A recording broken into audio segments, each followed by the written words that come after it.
Hello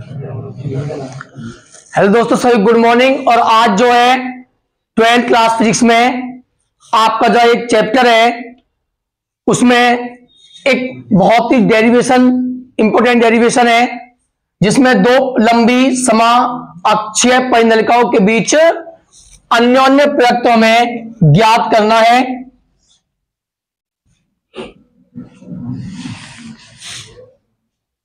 तो किस प्रकार दो परिनलिकाओं के बीच अन्योन्य प्रत्व निकालते हैं। मान लेते हैं आपके पास एक परिनलिका है, ये एक परिनलिका है आपके पास, और इस परिनलिका में जो फेरों की संख्या है मान लेते हैं n है, n1। और इस परिनलिका के साथ एक परिनलिका है, समपक्षिक परिनलिका है ये। इसमें फेरों की संख्या हम मान लेते हैं m2। ये n2 है और इसके अनुप्रस्थ काट का क्षेत्रफल है a वर्ग मीटर। और इसमें जो फेरे हैं, जो धारा बह रही है वो है आपकी I एम्पियर। और जो परिनलिका है, पहली परिनलिका है, उसकी लंबाई मान लेते हैं हम कितनी है, L। तो माना दो परिनलिकाओं में फेरों की संख्या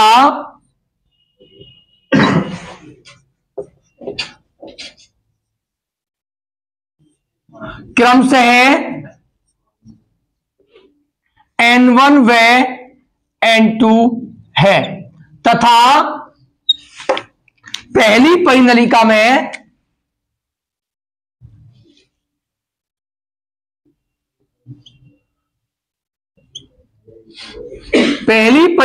में I एम्पियर की धारा बह रही है। आप जानते हो जब पहली परिनलिका में धारा है तो चुंबकीय क्षेत्र भी किसके कारण होगा, पहली परिनलिका के कारण ही उत्पन्न होगा। तब पहली परिनलिका के कारण उत्पन्न चुंबकीय क्षेत्र निकालते हैं। और आप जानते हो कि किसी परिनलिका के कारण जो चुंबकीय क्षेत्र होता है वो B इक्वल होता है म्यू नॉट NI/L। जो पहली परिनलिका है उसमें जो धारा बह रही है आपकी I1 धारा है। जो पहली परिनलिका है उसमें धारा की वैल्यू कितनी है, I, और फेरों की संख्या कितनी है, N1। अब क्योंकि दूसरी जो परिनलिका है वो इसी के समकक्ष है, इसी के पास है। आप जानते हो अन्योन्य प्रेरण जानते हो, जब दो पास पास होती है, दो कुंडली पास पास होती हैं तो एक में धारा प्रवाहित करोगे तो दूसरी कुंडली के चुंबकीय फ्लक्स में क्या होगा, परिवर्तन। तो आपने पहली कुंडली में धारा प्रवाहित की है, पहली परिनलिका में धारा प्रवाहित की है, दूसरी जो परिनलिका है वो उसके पास है, तो उस परिनलिका के चुंबकीय फ्लक्स में क्या होगा, परिवर्तन। तो निकालेंगे। तब दूसरी परिनलिका के प्रत्येक फेरे से बद्ध चुंबकीय फ्लक्स, प्रत्येक फेरे से बद्ध यानी कि एक फेरे से बद्ध चुंबकीय फ्लक्स, तो वो होता है फाई इक्वल पढ़ाया आपने BA। तो जो B उत्पन्न होगा, चुंबकीय क्षेत्र उत्पन्न होगा, वो पहली परिनलिका के कारण होगा। तो इसे हम सकते हैं क्या, B1। तो यहां लिखते हैं फाई 1 इक्वल B1 की वैल्यू कितनी आई आपके पास, mu not NI/N1I/L into A। ये दूसरी परिनलिका के प्रत्येक फेरे से बद्ध चुंबकीय फ्लक्स है, जबकि हम जानते हैं दूसरी परिनलिका में फेरों की संख्या क्या है, N2। तो निकालेंगे दूसरी परिनलिका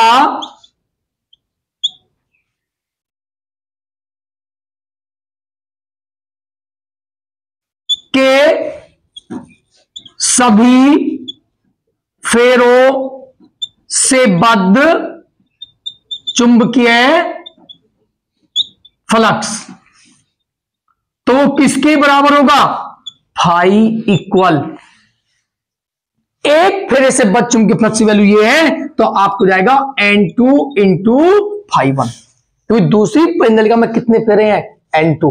एक फेरों से ये चुंबकीय फ्लक्स है, तो टोटल फेरों से क्या होगा, N2 इंटू φ1। तो फाई इक्वल टू N2 की वैल्यू N2 है और φ1 की वैल्यू आपके पास आई है mu naught N1 IA upon L। इस प्रकार ये आपके पास निकल के आता है दूसरी जो परिनलिका है उसके सभी फेरों से बद्ध है चुंबकीय फ्लक्स। हमें क्या निकालना है, हमें निकालना है कि इसमें इन दोनों के बीच जो अन्योन्य प्रेरण होगा वो कितना होगा। तो वो होगा आपका, तब अन्योन्य प्रेरण होगा